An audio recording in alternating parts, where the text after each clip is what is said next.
राधे राधे दोस्तों, आप लोग का स्वागत है मेरे चैनल पे। कार्तिक मास की हार्दिक शुभकामनाएं। आपको कार्तिक मास का चौथा महत्तम अध्याय कथा आपको सुनाती हूँ।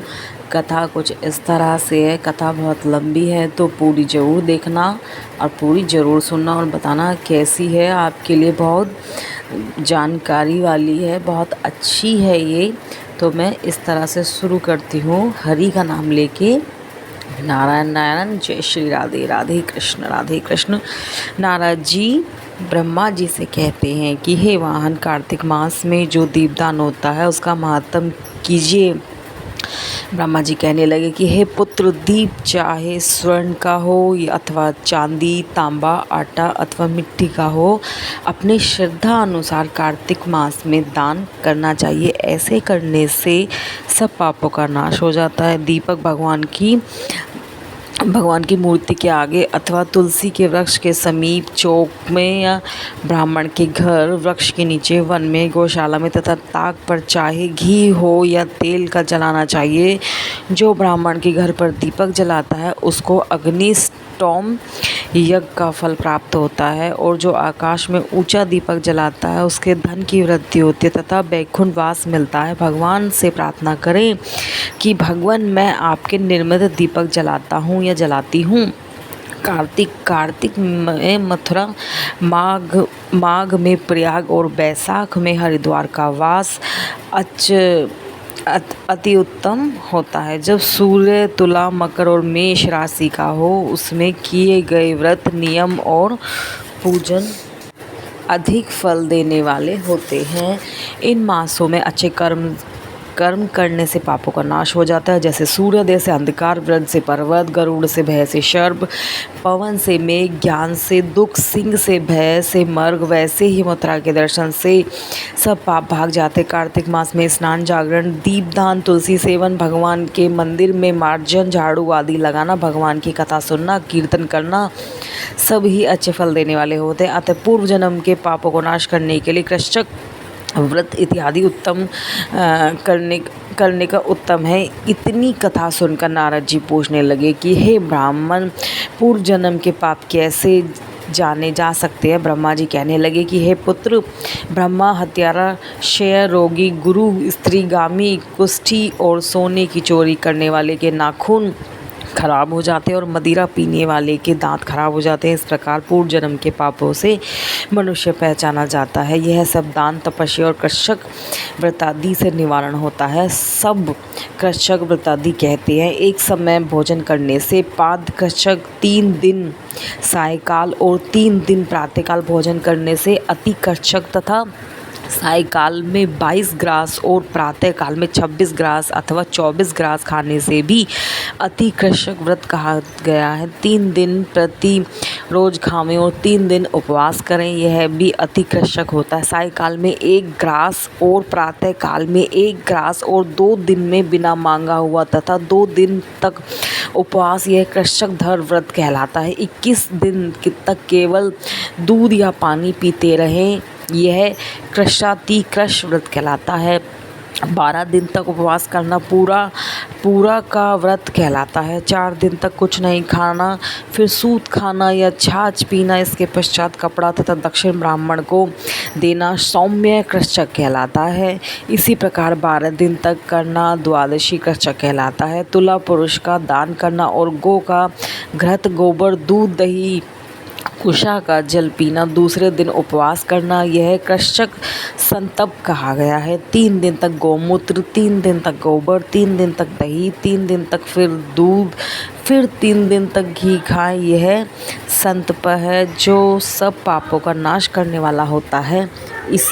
इसी प्रकार कुलूर, कमल, बेल, इनके पत्ते या कुशा जल प्रतिदिन पीने से ऊंट का व्रत होता है, और 3 दिन तक उपवास करने से पहले लिखी हुई वस्तुओं को पीवे तो पूर्ण कच्छक व्रत होता है। यदि तपा हुआ दूध, घी, जल एक प्रतिदिन पीवें तो एक दिन उपवास करें तो इसे तृप्त कृच्छक कहते हैं। जल, दूध, घी या तपाकर 3 दिन तक पीवें तो इसे एक समय स्नान करें तो यह तृप्त कृच्छक होता है। इसका परिणाम पानी 8 तोला, दूध 12 तोला, घी 4 तोला तथा कार्तिक शुक्ल चतुर्दशी को भगवान का पूजन करना चाहिए। उपवास करके उस रात्रि को जल में स्थिर रहे।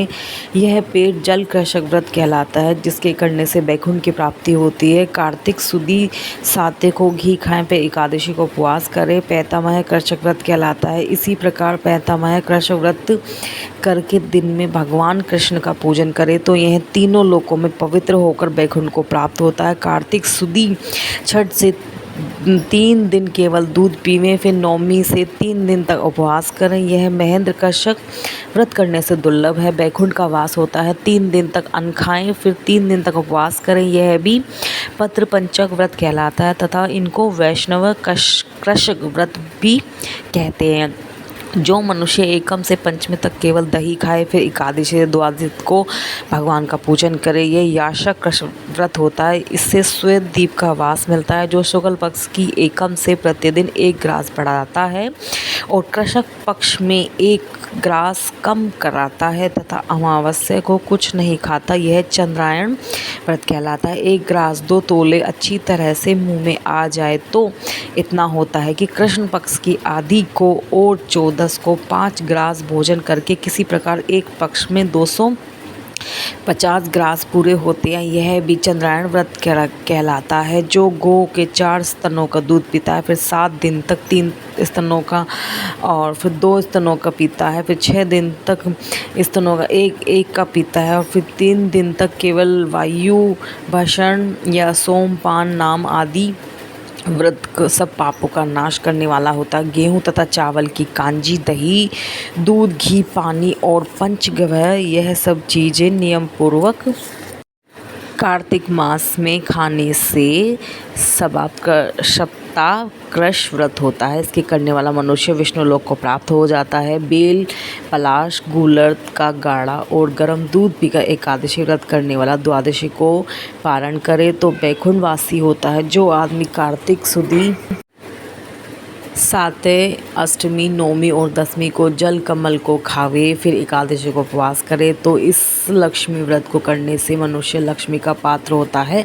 इसको करने वाला भगवान के वैकुंठ लोक को प्राप्त होता है। प्रातःकाल में 4, सायंकाल में इसको खाने से शिशु चंद्रायण व्रत कहलाता है। कार्तिक सुदी 14 को विधि पूर्वक ब्रह्म क्रचु व्रत तथा गौरी का पूजन करना चाहिए। इसकी विधि कहते हैं गोमूत्र, गोबर और कुशा का जल लेकर यह सब मिलाकर एक पंचगव्य अथवा ब्रह्म क्रचु होता है तथा लाल रंग की गौ का मूत्र, श्वेत गौ का दूध, नीली गौ का दही, काली गौ का घी, यह मिला सके तो दूसरी